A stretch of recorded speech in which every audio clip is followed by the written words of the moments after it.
श्रीमद् देवी भागवत महापुराण प्रथम स्कंद पुराणों, उप पुराणों एवं व्यासों का वर्णन।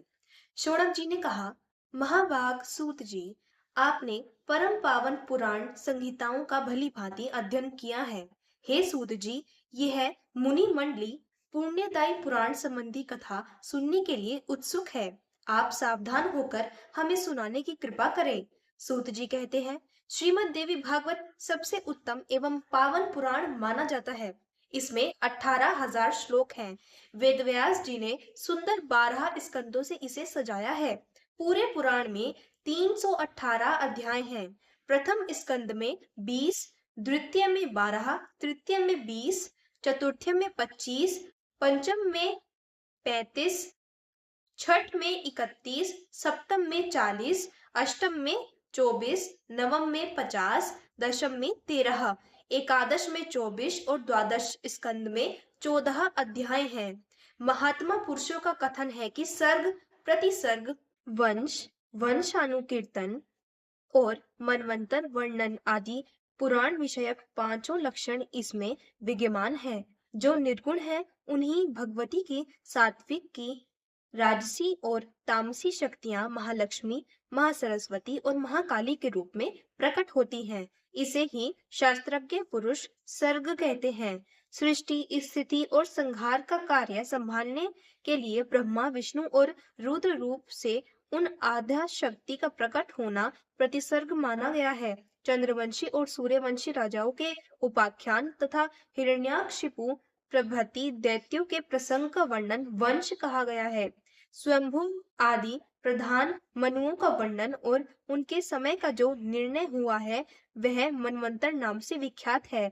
फिर उन मनुओं की वंशावली का विषाद रूप से वर्णन किया गया है। यह वंशोन्नचरित हो गया। इन 5 लक्षणों से यह पुराण सुशोभित है। शौनक जी ने पूछा, हे सूत जी, पुराण कितने हैं और उनमें कितने श्लोक हैं? साथ ही भगवती के नाम से शोभा पाने वाले श्रीमद् देवी भागवत महापुराण नामक पुराण का वर्णन करने की कृपा कीजिए। सूत जी कहते हैं, मुनिवरों, मत्स्य, मार्कंडेय, भविष्य, भागवत, ब्रह्म, ब्रह्मांड, ब्रह्म वैवर्त, वामन, वायु, विष्णु, वाराह, अग्नि, नारद, पद्म, लिंग, गरुड़, कूर्म और स्कंद, इन नामों के 18 पुराण हैं।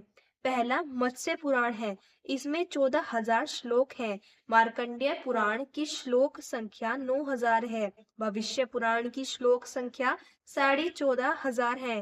पुण्यमय श्रीमद् भागवत में 18,000 श्लोक हैं। ब्रह्म पुराण में 12,100 श्लोक है। 18,000 श्लोकों में ब्रह्म वैवर्त पुराण पूरा हुआ है। वामन पुराण में 10,000 तथा वायु पुराण में 24,600 श्लोक हैं। विष्णु पुराण और वाराह पुराण में क्रमशः 23,000 और 24,000 श्लोक हैं। अग्नि पुराण में 16,000 श्लोक हैं। नारद पुराण 25,000 श्लोकों से संपन्न है। पद्म पुराण का विषाद वर्णन पंचम 1000 श्लोकों में समाप्त हुआ है। लिंग पुराण में 11,000 श्लोक हैं। गरुड़ पुराण में वक्ता भगवान विष्णु हैं। उनकी श्लोक संख्या 19,000 है। कूर्म पुराण में सहस्त्र हजार श्लोक कहे गए हैं। स्कंद पुराण की श्लोक संख्या 81,000 है। निष्पाप मुनिवरों, इस प्रकार पुराणों और उनकी संख्याओं का विशाल वर्णन में कर चुका। अब ऐसे ही उप पुराणों भी है, उन्हें कहता हूँ सुनो। उप पुराणों के नाम है संत कुमार पुराण, नरसिंह पुराण, नारद पुराण, शिव पुराण, दूर्वासा पुराण, कपिल पुराण, मनु पुराण, उष्ण पुराण, वरुण पुराण, कालिका पुराण, शंभु पुराण, नंदी पुराण, सौर पुराण, पराशर पुराण, आदित्य पुराण, महेश्वर पुराण, भागवत पुराण और वशिष्ठ पुराण। इन पुराणों और उप पुराणों की रचना करने के पश्चात महाभाग व्यास जी ने महाभारत नामक इतिहास का प्रणयन किया। प्रत्येक द्वापर में भगवान विष्णु ही व्यास रूप से प्रकट होते हैं और जगत के कल्याणार्थ एक वेद को ही अनेक भागों में विभाजित करते हैं।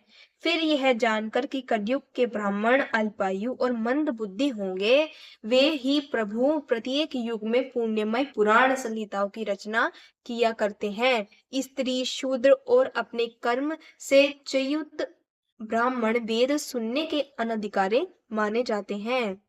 उनका भी कल्याण हो जाए इसलिए पुराणों की रचना हुई है। मुनिवरों, इस समय 28वें द्वापर का 7वां मनवंतर बीत रहा है। यानी कि ये जो द्वापर है ये 28वां, यानी कि ये कलयुग 28वां कलयुग है इस धरती पर। इस मनवंतर के अधिष्ठाता वे सत्व मनु हैं। सत्यवती नंदन व्यास जी मेरे गुरुदेव हैं। वे ही इस मनवंतर के वेद व्यास हैं। फिर 29वें मनवंतर में द्रोणी नामक व्यास होंगे। आज तक 27 व्यास हो चुके हैं। यानी कि आज तक पूरे 27 व्यास हो चुके हैं। ऋषियों ने पूछा, महाभाग सूत जी, अब तक के द्वापर युगों में पुराणों की रचना करने वाले जो व्यासदेव हो चुके हैं उनका परिचय बताने की कृपा करें। सूत जी कहते हैं, प्रथम द्वापर में वेदों का विभाग स्वयं ब्रह्मा जी ने किया, अतः उस युग में व्यास जी ब्रह्मा जी हुए। दूसरे द्वापर में प्रजापति ने व्यास का कार्य संपन्न किया। तीसरे में उषणा, चौथे में बृहस्पति, पांचवें में सविता और छठे में मृत्युदेव व्यास की गद्दी पर थे। 7वें द्वापर में मघवा ने, 8वें में वशिष्ठ ने, 9वें में सारस्वत ने, 10वें में त्रिधामा ने, 11वें में ऋषिवप ने, 12वें में भारद्वाज ने, 13वें में अंतरिक्ष ने, 14वें में धर्म ने, 15वें में त्रिवेणी ने, 16वें में धनज्ञ ने, 17वें में मेधातिथि ने, 18वें में व्रति ने, 19वें में अत्रि ने, 20वें में गौतम ने और 21वें में हैरात्मा उत्तम ने व्यास का कार्य संपादन किया।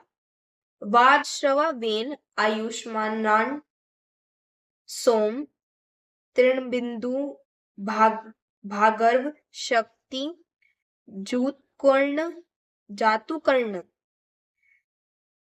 जातुकर्ण और कृष्ण देप्यमान भी व्यासों में परिगणित हैं।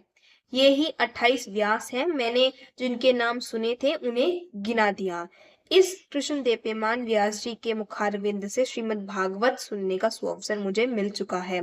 संपूर्ण वेदों का यह सारभूत या पुराण मुक्तिकामी जनों को सदा प्रिय है। इस पुराण की रचना करने के पश्चात व्यास जी ने सर्वप्रथम अपने आयोनिज एवं विरक्त पुत्र महाभाग सुखदेव जी को अधिकारी समझकर उन्हें ही सुनाया। मुनिवरों, मैं वही था। वहां रहने के कारण इस पुराण की अमित महिमा का मैं भी जानकार हो गया।